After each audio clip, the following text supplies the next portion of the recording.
Kaunti ma Migori oyudore e nyong'ong mar Auditor General kachiel gi jachan budget maduong' mar sirikal kuom tiyo marach kod omenda mag jopiny e hiko muom mar 2022-2023.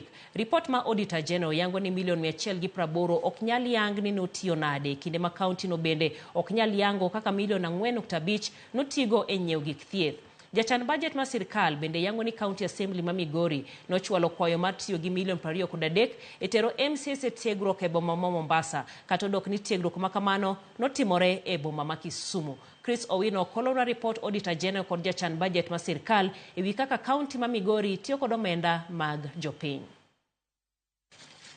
Majanon buge omenda mag piny owacho ma idendo ni Auditor General penjo nitiere e wi kaka sirikal mar kaunti ma Migori ne otiyo kod omenda mane owinjore ota weche mag dongruok e hiko muom mar 2022-2023.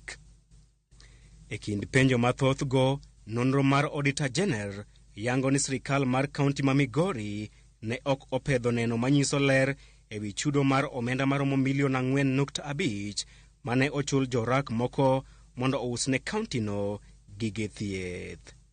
E chenro ma chiwo okumba mar nyamruko, Auditor General yango ni sirikal ma Migori ne ok ochiwo neno ma nonro mag chudo e kinde kod kambi moro mar okumba mane ochul siling milion 16.9 mondo ochiw okumba kata insurance mar nyamruko mag kaunti.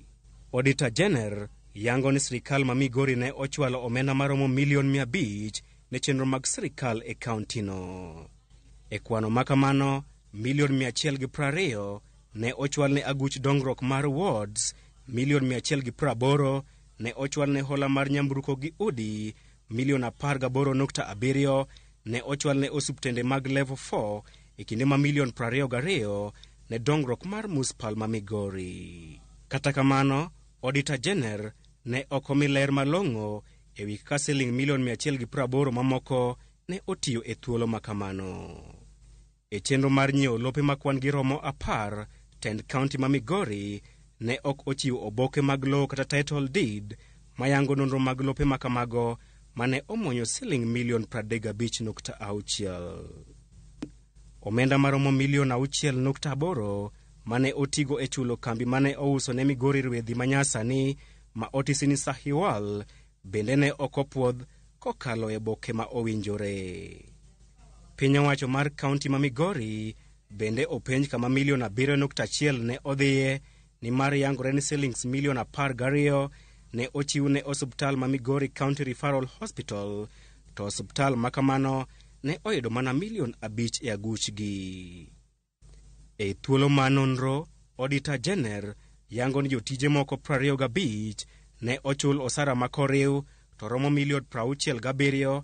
Kata kamano, osara no ne okokalo e mbui ma chik opwodho ma iluongo ni Integrated Personnel and Payroll Database. Tend County ma Migori bende ne orem chiwo ler ne apisi mar Auditor General e wi osara makamago. Auditor General onyiso chich mare kaka ne otim chudo ma siling milion 2 kowuok e aguch County ma Migori kadhi ne siro romo mar riwruog counties manie alwora ma Nam Lolwe kata Lake Region Economic Block. Mabiro kalure ni onge neno masiro chudo makamano. Auditor General bende yango ni sirikal mar kaunti ma Migori ne odhi ataro mar chik kuom tiyo gi maromo siling milion 3 e chwalo ne aguch riwruok mar governors ne tayo chenro mage ka chik matayo kaka bede sirikal tiyo to weyo ting' makamano ne sirikal mamalo.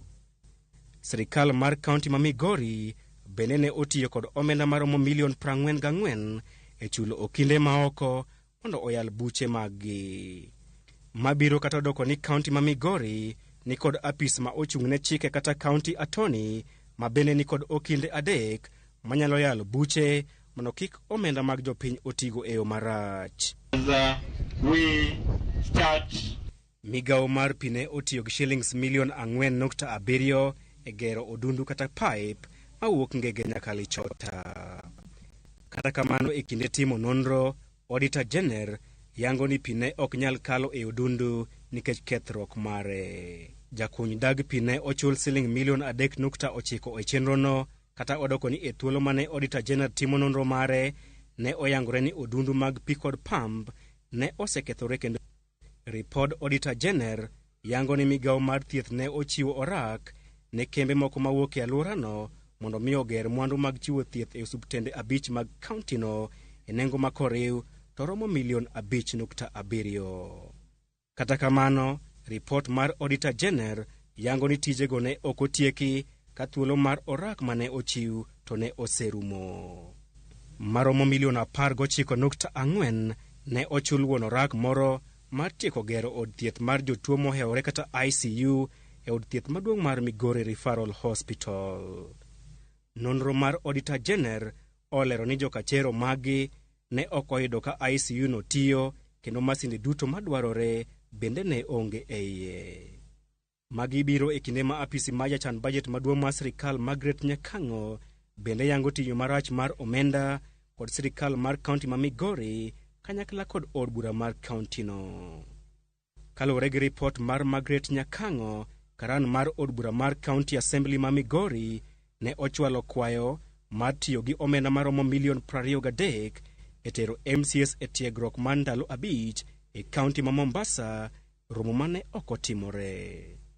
Malingling mar Ramogi TV yango ni MCS mag County Assembly ma Migori ne otimnegi tiegruok e boma ma Kisumu e kind tarik 25 dwe mar 9 higa mar 2022 nyaka tarik 1 dwe mar 10 higa mar 2022 ma ok e boma ma Mombasa. Apisi ma jalup gavana ma Migori bende ne otiyo gi omenda maromo $2.5 mar nyayo kwe kaachiel gi nono weche mag kuo mag ang'enge kinde mokalo kata odoko ni ma en tij sirikal mamalo. Peace Owino, Ramogi TV. Jod bura mag kweth siasa ma